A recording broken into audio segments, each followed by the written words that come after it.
Hi, this is Randy Finney with Right Side of the Chart, and this is a closing market wrap for Thursday, March 16th, 2023. What I'm going to do here is walk down the time frame starting out with a 60-minute chart. I'll step down to a daily, just want to look at the top holdings in the NASDAQ 100 as well. Most of those are also top components of the S&P, and then step all the way down to the long-term charts real quick and give you my thoughts on where we're at and where we're likely going. So today, obviously, a big up day, and especially tech stocks. They bid up the tech stocks pretty hard, and we close. This is the chart of the futures, which just now stopped for trading. Remember, they'll go up until 5 p.m., shut down for an hour, pick back up at 6. So it's 5 on the button right now, by the way, as I'm doing the video. So just kind of show you where we finished the day. We took out the downtrend line in NQ. Not the best downtrend line because you only had 2 reactions. In my book, it always takes 3 confirming, or 3 distinct reactions, I should say, to confirm a trend line, because any 2 points can be connected at random. But you have trend lines similar on the QQQ, SPY. Either way, we're in close proximity. If we do reverse there, then you can consider that a reaction. Maybe just lift the line up a hair like that. Yeah, you could actually very much do that. All right, but what I wanted to point out is you have, I don't know where it went here. There it is. You know me. If you've followed me for a while, I love my divergences. Bullish divergences or positive divergences are bullish. That's what you had there, and that's what you had right there. That's a divergent low. Divergent low gave you that pop. This one gave you that pop.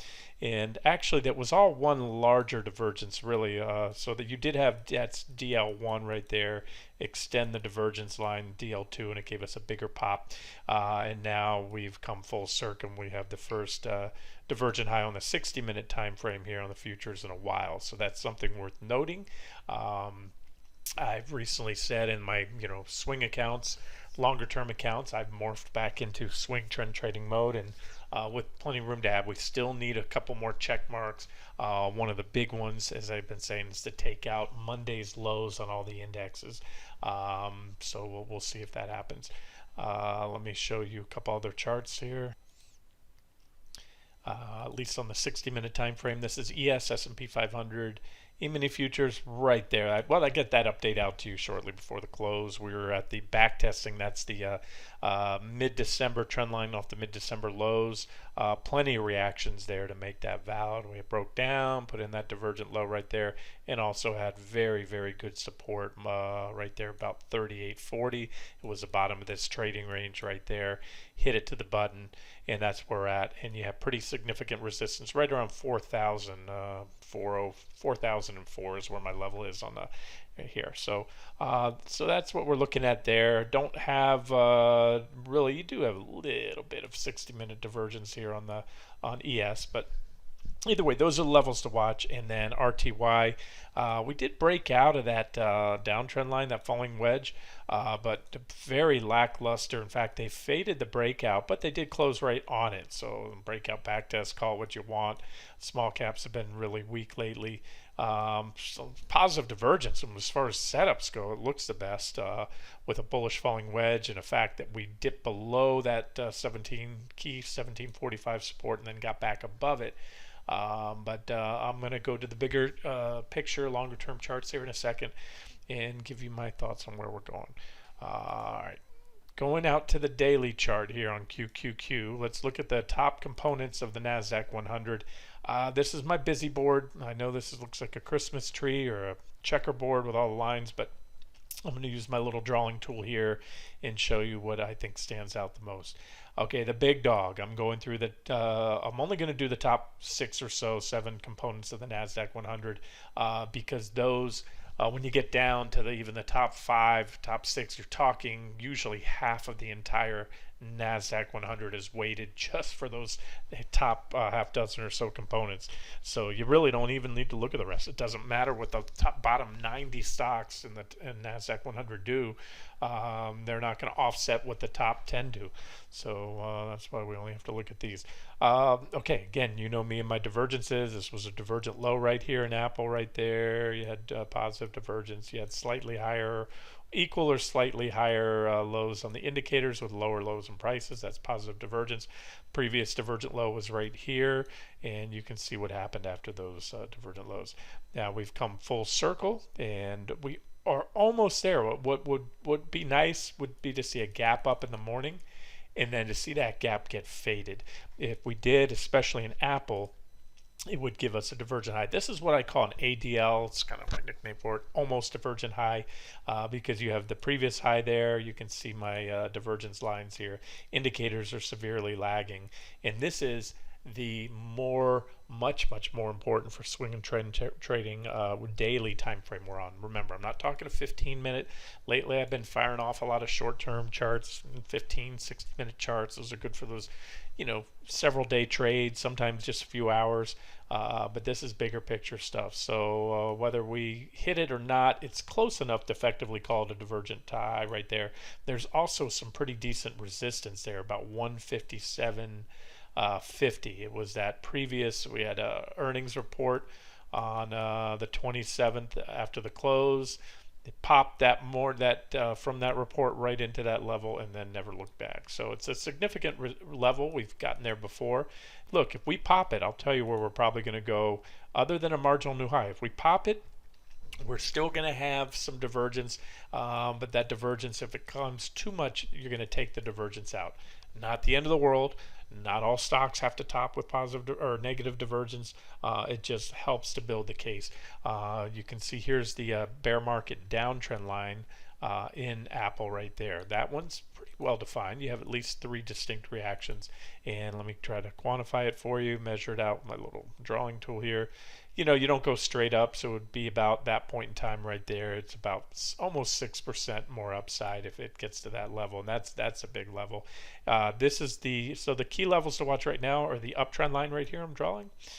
This high, whether we open up or not, whether we gap up, ideally would just see a brief pop of that level, get it faded, but this is what you want to see. You want to see a break of that trend line. Remember, divergence is not a sell signal. It's more of a condition, an indication that a trend reversal is likely. All right, let's not spend too much time on Apple. Let's go to the rest of them. Microsoft, Mr. Softy made a ever so slight marginal new high today, which technically is a divergent high. Negative divergence, equal highs here on the RSI, lower highs on the PPO against higher highs in prices. That is negative divergence between all indicators. Last time we had a divergent high was right here. There's your divergence lines. And the last time we had a divergent low was right here. So you can see these are my swing trading, things I look for. Divergent low right there, you got that. Divergent high right at the end of the bull market, and you got all of this really. All right, so there's 2 of them so far with divergence. Alphabet not even close to having divergence because it's lagging so far behind. It's one of the better looking charts. You did have positive divergence here at the low recently, and you're walking up this uptrend line. So the levels, salient levels to keep an eye on here would be the uptrend line off the lows and this downtrend line right here. That's right there. You have that all-time high, bull market high, start of the bear market, second reaction, and most recently a third confirming reaction, and then massive resistance here about 105. That defines the bottom of this trading range. And then once we broke that trading range, the bottom fell out. Thing went all the way down to the November lows, and then each and every time so far you've tried to get through there, you got rejected. So a lot of confluence of resistance, including the intersecting 200-day simple and exponential moving averages right there. So again, the market doesn't have to roll over here, but I could tell you it's got some tough sledding in front of it. Limited upside before a lot of these key stocks and the indexes hit some major resistance. So I feel confident to say that the RR is, still longer term still favors being short, in my opinion. Again, I'm going to get to the long-term charts in a second. Even near-term, the RR is rapidly diminishing for being long as you get stretched and run into these resistance levels, at least before some type of consolidation and or a pullback. Amazon, levels to watch. Again, I know I have a lot of lines on this chart. Right there, there's your downtrend line, at least the one I'm focused on. 1, 2, 3, for defining reactions, plus underneath there, I'll turn on lines. These are the 200-day moving averages, both the exponential and simple, pinching together. Just some beautiful moving averages to use to trade trends, especially bull and bear markets. Once you took it out, you can see axis support, support, support in a bull market. Once you clearly take them out, those lines act as resistance. Rejected off the 200 exponential, rejected off the 200 simple, rejected off the 200 simple, rejected off both. And that one's that far out. Let me just measure it out for you from where we're at right now. You're talking about 8%. So that would be, what I tell you, about 6 on Apple, I think, 8 here. That's about your, in my opinion, max upside before you can maybe hit pretty aggressively short for a pullback trade if we get there. But I also would not be surprised if we didn't. Nor would I be surprised if we did, based on today slightly taking out the downtrend lines. I kind of, again, call it a little zone, a little range. We could stop here or not. We'll see. Next one up would be that's just the other share class, Alphabet. That almost kissed the 200s today, and there's your downtrend line just above it, and then resistance 105.70. Again, there's 2 share classes. Nvidia. No change. I gave you an update earlier today. You have the divergent high here recently. You broke the trend line and back tested, and the divergence has only gotten bigger. So really the takeaway, I will say there's not a lot of resistance right now. My next level, or decent level, is up there, but we're not too far above that 240. It would really be ideal for the bearish case to see, any, at best, a little gap and crap tomorrow, where you gap up and then the market craps down, or just an outright gap down. The further we go up, the more the potential you can start taking out some of these divergences and foil the breakdown here, for example, above that trend line. And that trend line is not the best defined trend line, by the way. I'm talking this one right here. Because we came a little bit above it today, but again, you had a lot of momentum carrying into the market. I think a lot of short covering today, and again, these are levels to watch. But again, divergence on the daily time frame is typically an indication that a trend reversal is coming. There was a last divergent high right there, and from that divergent high, even though it was early on in an uptrend, the stock still fell over 25%. Tesla. Tesla to the button hit our second target. Remember, we shorted this one here recently. There was you got it, divergent high. This is a 60-minute chart. Hit my second target, in which case I stated my preference for covering or reversing. You had positive divergence at that target, which was also good support. And now we've rallied back to resistance. And I think when we hit T1, somebody asked, and I said an objective short, if you wanted to game the bounce off T1, would be up to that $200 level, and that's what we hit. And that's still, I would tell you now, I don't think we get there because we've already started a near-term downtrend. So this one I may, depending on what happens tomorrow or early next week, may short again. This is a downtrend, a series of lower lows and lower highs. And so what we need to do ideally is stay below that previous reaction low right there, or I'm sorry, this previous reaction high around 200, and or take out that 167.50. That would be ugly, and that just aligns with what I'm saying on the markets. You need to take out Monday's lows, the recent lows, to really open up the door for a much bigger drop. So that's it. Oh no, that's not it. Let's not forget about Meta. It was one of the worst performing FANGs, big market leaders on the way down. That stock just got annihilated. This is what a bear market looks like, 75 or 77, 78% drop. But we've come full circle, just like you had negative divergence at the high right there when the bull market ended and at the start of that drop. You had positive, aka bullish divergence at the low. That gave us this rally here. But I do believe we've come full circle in this stock. There is a nice clean uptrend line. I'm going to tweak it here real quick to fit it a little bit better on that candle right there. So here's what I'm watching on Meta, and I do think it's one of the better looking short setups right now. And again, I'm speaking really to the market. You can take these as individual trade ideas or just trade the NQs or QQQ because it's so concentrated in these names. But what I'm looking at here and drawing out for you is just a textbook, beautiful bearish rising wedge complete with negative divergence right there, right? So we'll probably roll over soon. That would be a big time sell signal to break that wedge or the trend line. And then last but not least, Broadcom, also one of the, now what is that, about the sixth, seventh component by market cap in the Nasdaq 100. Threw this one out recently, along with a short on the semis. You had a nice, clean, bearish rising wedge, complete with divergence at that point. We broke down, and some breakdowns you never look back, and other breakdowns go on a back test. That's all we did is back test. And then I gave you S1, meaning first support level. We had an intraday pop, but you see it's a green candle. We closed back above it. So S1 hasn't failed yet. We need to fail S1, break down below there, go on to hit T1, T2, T3. I maintain all these targets. I still think they'll be hit. So despite the rally today, I'm going to now step it out to the longest term charts and show you a couple things here. So let's start with the S&P 500. We'll turn off all the trend lines. Let's just keep it simple and look at the one of my favorite indicators, covered many times.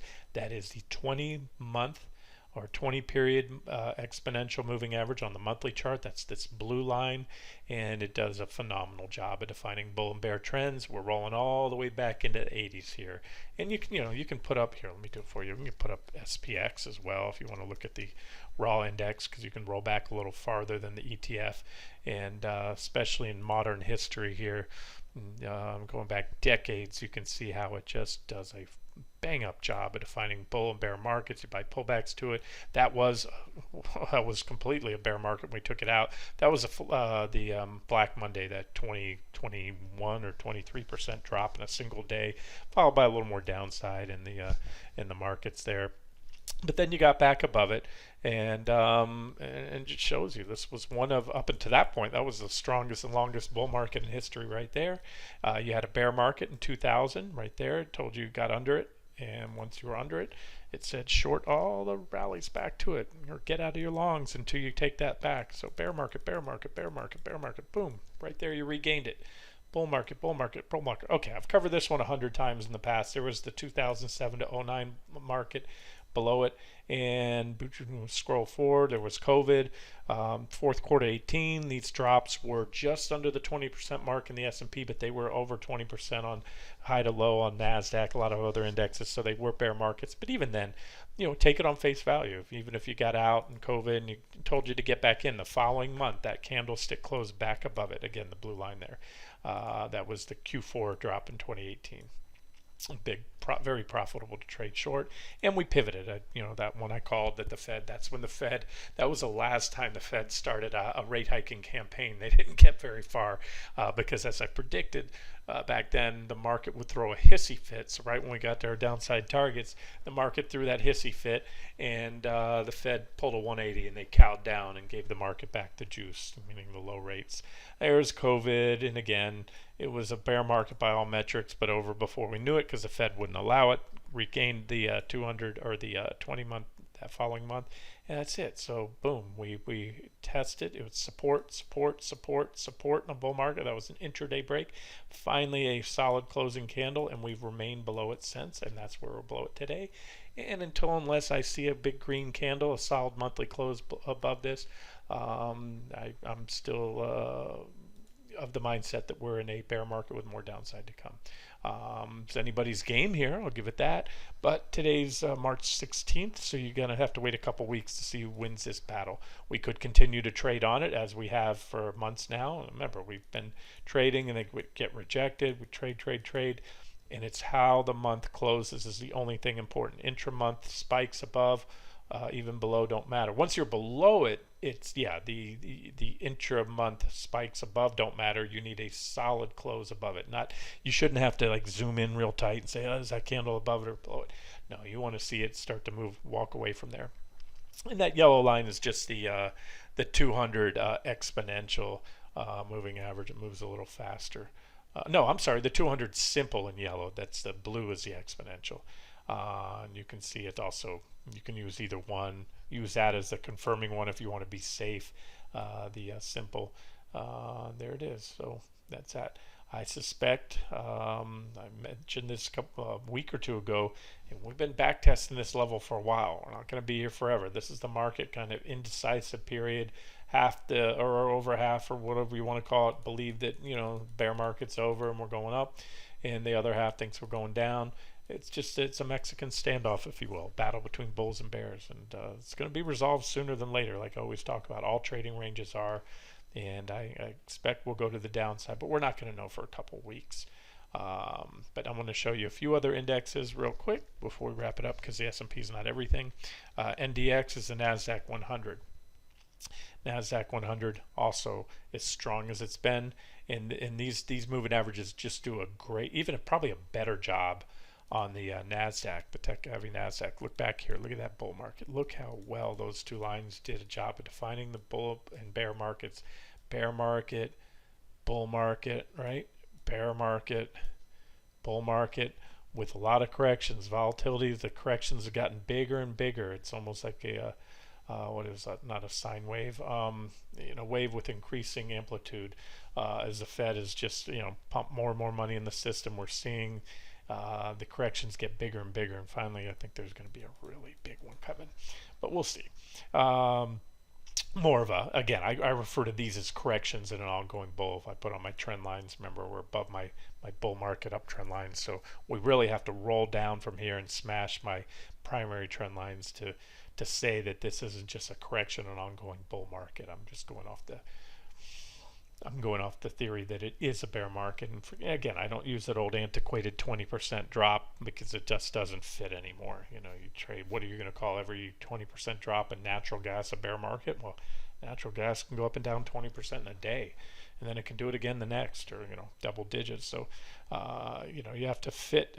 There needs to be a different definition, and I guess it's more subjective than a hard number, but in my opinion it would be more than 20%. All right, so that's the S&P 500. I want to show you a few others. We have an S&P 500 equal weighted right there. We have the Wilshire 5000. That's a great index to use. That's probably one of the most diversified indexes there. You can see it just pinned down, being capped, because this one has small, mid, and large caps all in there. So you have a really good overall view of the stock market. And that's it. So there it is. So I don't want to sit here and go over and over and over. Trend indicators, PPO histogram being read on all these indexes as well. Russell 2000 also pinched down, still back testing the 20-month. And then let me go to weekly here and show you a few other things here. Weekly chart, just reiterate my targets. Still maintaining that fourth target down there, about 144 for the small caps. You can see I have a lot of trend lines here. I'm going to show you. This is it's not even confirmed, because there's only two reactions. Towards the end of the last bull market, you had that final capitulation drop, and then there's COVID right there, very fast, and the Fed, kind of stepped in and prevented the rest of the bear market.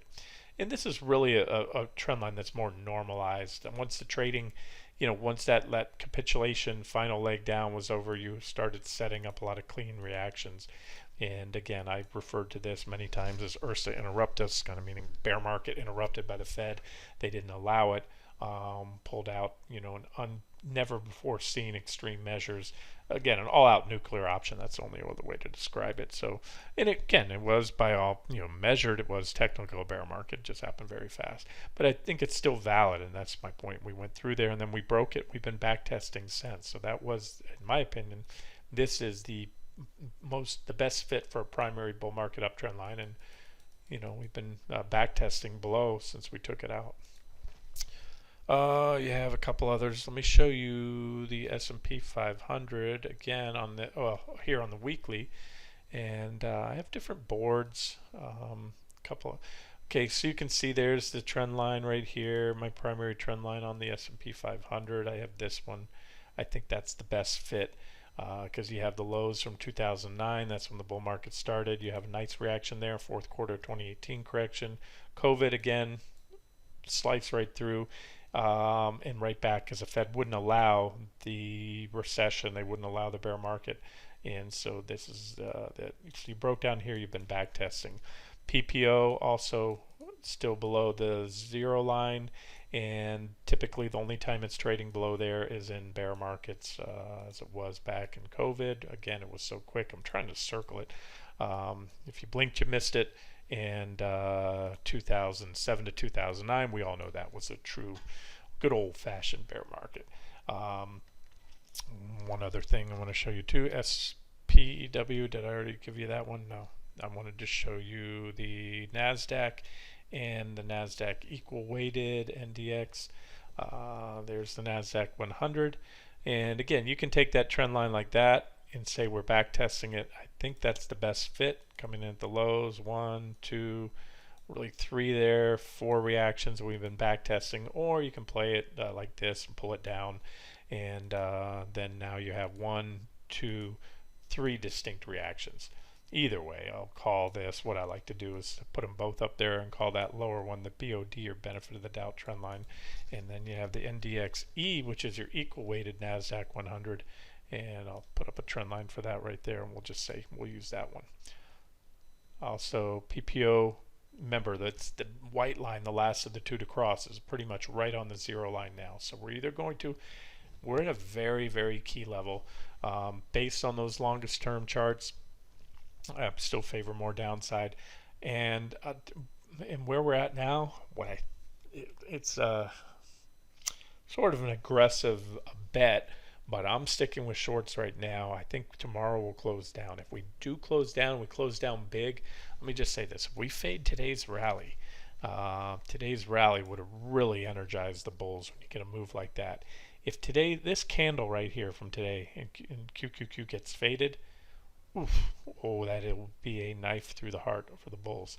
You know, I can make a case here. You get a bullish crossover. I've talked about these bullish and bearish crossovers. That often is a trend change indicator. Last bearish crossover I mentioned right there, and you got that leg down. There was a bullish crossover. So it can go either way. That's, you know, and I know you don't want to hear that. You want to hear, which way do I go? Which way is the market going to go? Am I long or short now? Well, it's still definitely not an all-in moment for either bulls or bears. Like I said, we start taking out the recent lows from Monday. Yeah, that's where it's going to, in my opinion, that's where you want to start getting heavy short. And if it happens soon, if they wipe out the last few days of gains quickly, like as in by next week, it's going to be pretty ugly, I think. Otherwise, they build on the gains. They're going to start burning through divergences. You're going to start getting some other buy signals and going through resistance. Oh yeah, two other things I want to show you, and then I'll wrap it up here. The S&P 500. Okay, I'm talking about the downtrend line. QQQ, I have alternative down. I just don't have a great fit on the Qs for a trend line, so I'm looking at the moving averages. But on SPY, you can see that's a pretty good fit. You have 1, 2, 3, 4. Well, even there's 2 right there, but they're in close proximity. We'll call that 4, and then 5. You had a couple reactions there before the breakout back test, and today put us a little above it. And like I said, we also were a little bit below it recently, so we're still within close proximity. You know, like I said, I told you before we broke down, if we break down, it's not binary. It's not all or none. Oh, you break it and you're going lower, go all in short. No, I said it's incremental. You get it farther you get away from there, the greater the odds are. So we're still at that point where it's anybody's game. And how we close the week tomorrow, and especially follow through if it's kind of one of those indecisive closes for the week tomorrow, we'll have to pick it up next week. But you know, if we can build on the gains, if we can take out the 200-day, you can see the 200-day exponential above there. Yeah, that's going to be bullish. Likewise, if we close back down below it, again, to wipe out today's candle would be quite bearish in my opinion. It would put us back below there. It would mean that a failure, especially on a weekly basis, that's where you go out to the weekly charts. I've got all kinds of boards here. That's it right there. There's your weekly. And you can see right now this weekly candle's still forming. So we have one more day to either make this a false breakdown and then another successful back test, right, of the trend line breakout back test. Or if this candle closes a week red, that'll be the second weekly close below, and that in itself is going to increase the odds. Of course, you still want to take the bottom out. But let me show you that. So there's the S&P 500. The problem with both the NASDAQ and the S&P, as I've talked about, good or bad, like I said, you can trade the futures by just watching the top components, and it really doesn't matter what the rest of them do. and we know that tech has been really strong lately, and so that's carried the S&P above that trend line. However, let's look at the S&P 500 equal weighted index. That's SPEW. I might have a different board here. Let me see if I have a clean board. Oh, we'll use this one. This is fine. This is, to me, the best fit right here. I thought I had it drawn on another board I was looking for. Okay, there's the all-time high right there. End of the bull market, start of the bear. In fact, I need to come up just a little bit. What I'm trying to do is catch all these candles. So there's, show you why I'm drawing it. 1, 2, 3, 4. Maybe we'll pull it back down. Either way we do it, you can see when you take out the effect of Apple and Microsoft and Meta and Amazon, you can see the equal weighted S&P. So all 500 stocks in there given an equal weighting is still well below what is a clear and obvious. That's a pretty, I don't think that's a very subjective trend line. I think there's enough reactions. So what you had there's the breakout and then the failure. And this is what I'm expecting the S&P, regular S&P 500 to do. And again, we'll see if it happens. And you can see it's also below its 200-day moving averages, the simple and the exponential. So that's why you want to look at the equal weighteds and indexes like the Wilshire 5000. It's giving you a true picture of what's going on in the economy and overall in the stock market, not just what's going on in a handful of these mega cap trillion-dollar plus companies, because that gives a false it can give a false reading or a false indication. That index is doing well, but that index mathematically isn't balanced well. So, and they talk about it's market breadth. That's another way to look at market breadth. Market breadth is how many stocks are going up versus going down. You look at indicators like the percentage of stocks above or below their 200-day or 50-day moving averages. And this just shows you the majority of the stocks in the S&P 500 are still trading below that, their 200 days, the downtrend line, everything else.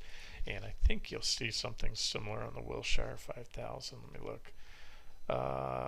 There's my trend line there. Wilshire, downtrend line, breakout. Actually, breakout, back test, but then you're below this one. So, and you're also below the 200 exponential and right on the 200 simple.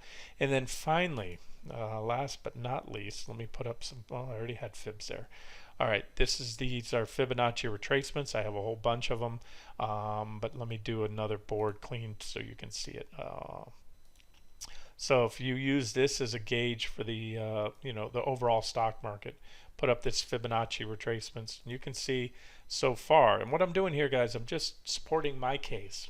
Right or wrong, call it confirmation bias if you want, but I have more evidence that says we're in a bear market and this is likely a bear market rally. That's the 50% retracement. Any security on any time frame, a typical counter trend retracement. If the primary trend, meaning is bearish, a counter trend is a rally.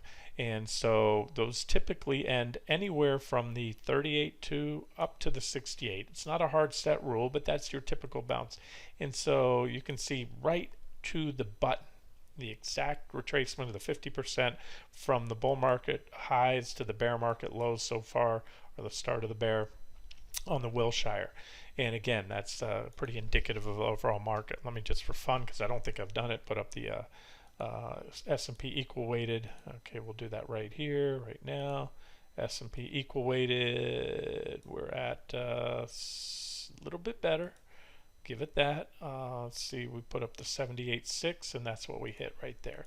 The S&P 500 itself. That's too busy a board. Let me find a clean board. Clean enough. I've got other longer term fibs on here, but let me just throw it up because I'm really not sure where we're at. I haven't done this yet. Failed right at the 50% fib retracement. And then the NASDAQ 100 now, the thing that's been rallying hard, but remember, this thing led the market down. The NASDAQ 100 is at, I've got a couple different fibs here, so let me go to a different board, clean board. Let me remove that line and put up the fibs for you. Here's the NASDAQ 100. You can see so far, right there, that was to the button. It was only a 38.2 retracement. So by just about every metric I have right now, most metrics, is just saying, even though the strong Nasdaq 100 today is just playing catch up, and that's what happens in a bear market. Just like recently, remember in January I was bullish and long the tech stocks, but then I told you I was going to start looking for sectors and stocks in the S&P that were the strong ones. That's what happens. It's called sector rotation, and techs led the way down. They were more oversold.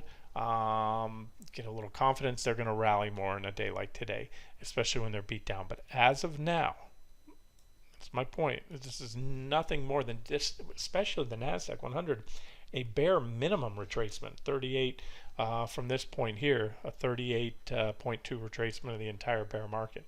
We go up here, there's a 50% retracement. We go up there, and that's a 61.8, and that's still very possible to keep the bear market going. And so we'll end it here. And again, I've traded bear markets, I've traded corrections. There's no guarantees, but I smell a little short squeeze today. I can't say it with the highest degree of confidence, or I'd be heavy short right now. But I think it warrants, at least for me, to give it another day, see how the week closes, and then I'll make a decision, obviously, before the close on Friday, how much of any short exposure to bring home. But like I said, I wouldn't be surprised to see today's rally get faded based on everything I just covered in this video. All right, I will wrap it up here, and we will pick it up tomorrow. This has been Randy Finney with Right Side of the Chart. Have a great night.